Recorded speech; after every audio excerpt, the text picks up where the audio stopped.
Hello everyone, this is Kritika and welcome back to our YouTube channel Rules of Commerce.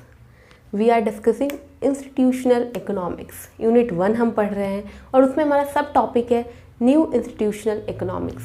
अब new institutional economics क्या होता है, ये पढ़ने के पहले हम थोड़ा सा समझने का कोशिश करते हैं कि ओल्ड क्या था, ओल्ड इंस्टीट्यूशनल इकोनॉमिक्स क्या था.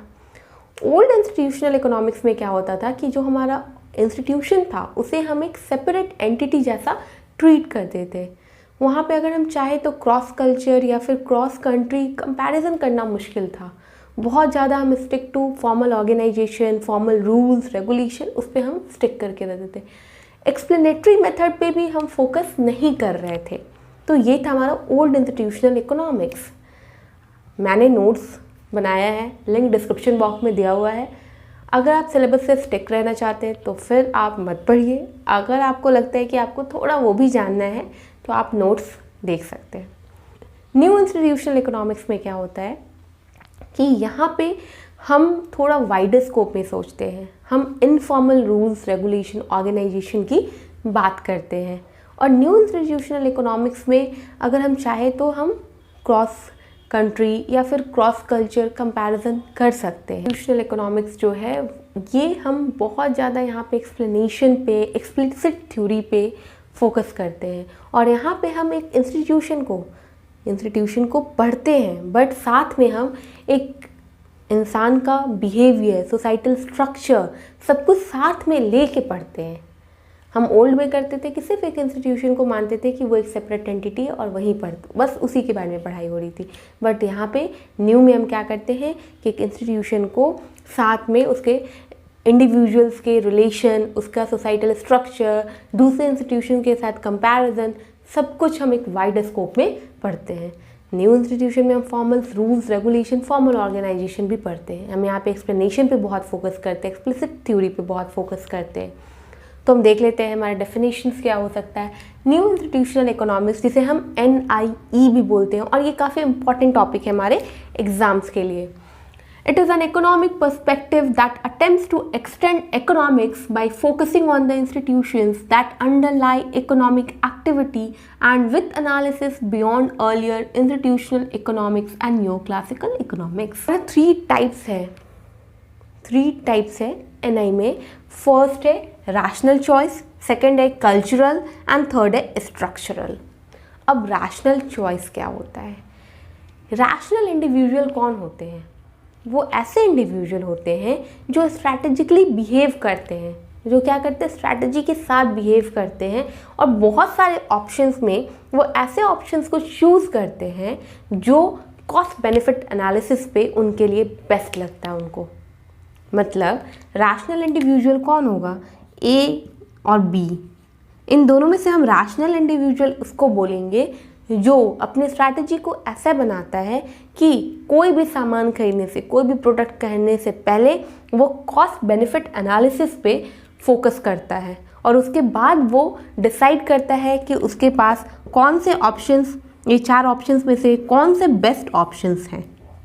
तो ये होता है हमारा रैशनल इंडिविजुअल. हम जब एक ऑर्गेनाइजेशन में काम कर रहे होते हैं तो हमारा बिहेवियर भी उसी अकॉर्डिंग होता है. रैशनल चॉइस में क्या होता है कि रैशनल इंडिविजुअल ही इसे सेटअप करते हैं अपने इंटरेस्ट के अकॉर्डिंग. क्या करते हैं? अपने इंटरेस्ट के अकॉर्डिंग ये सेट करते हैं. तो ये होता है हमारा rational choice. Institutions are creation of rational individuals.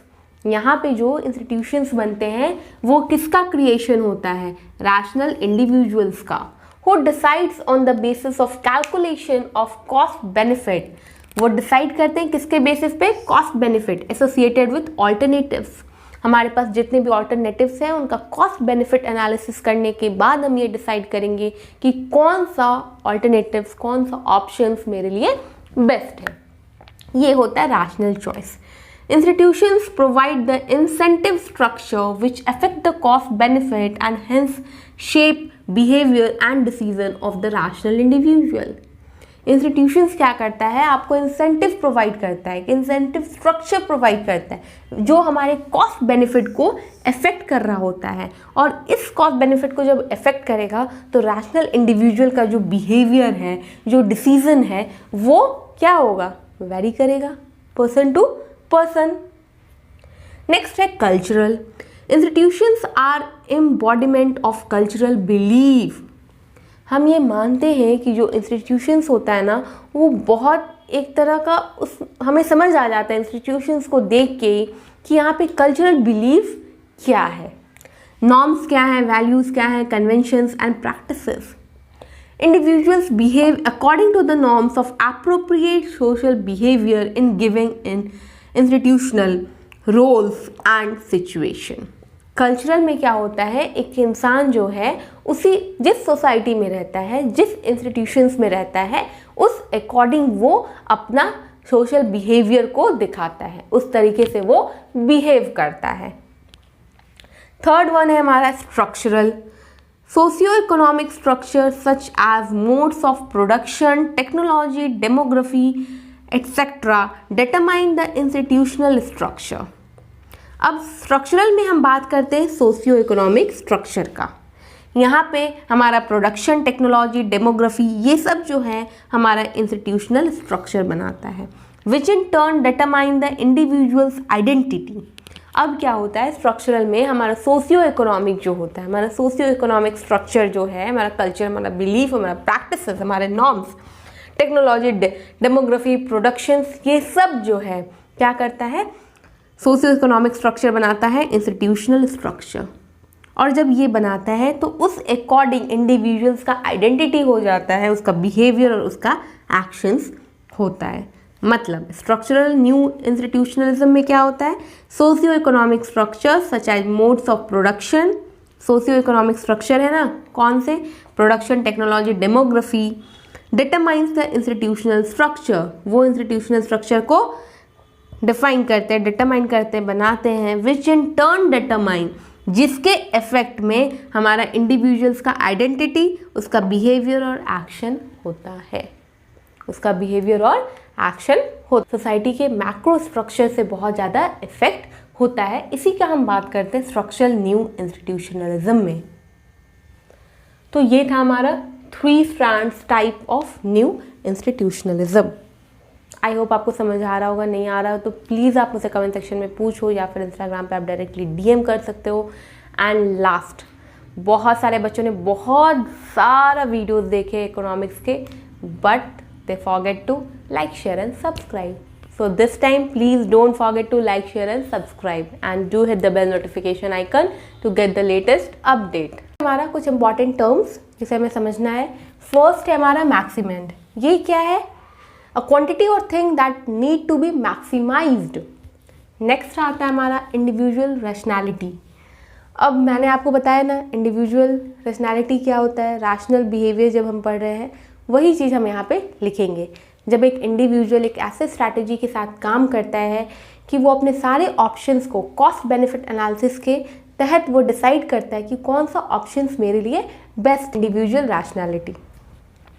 Opportunistic behaviour. Opportunistic behaviour क्या होता है, जब एक पार्टी को रिलेशनशिप में रहने के साथ उसे बेनिफिट होता है at the expense of the other party, one party is benefited in the relationship at the expense of the other party, तब बोलेंगे अपॉर्चुनिस्टिक बिहेवियर। सोसाइटी होता है जहाँ पे group of people have come together, they are working together because they have the love for the same subject, मतलब उनका interest जो है एक जैसा है।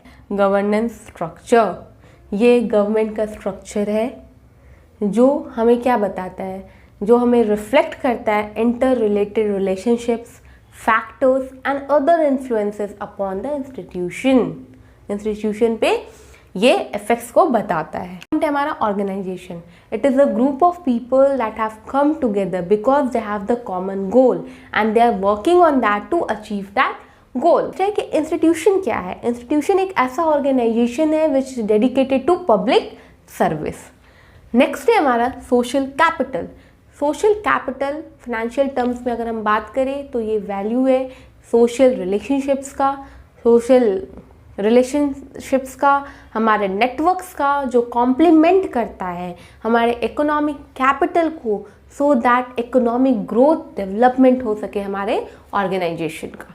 तो ये सारे पॉइंट्स में इंपॉर्टेंट है। आई होप आपको समझ आ रहा होगा। तो that's all for today. Bye bye बच्चों, कीप लर्निंग, कीप हर्सिंग and don't forget to like, share and subscribe and do hit the bell notification icon to get the latest update.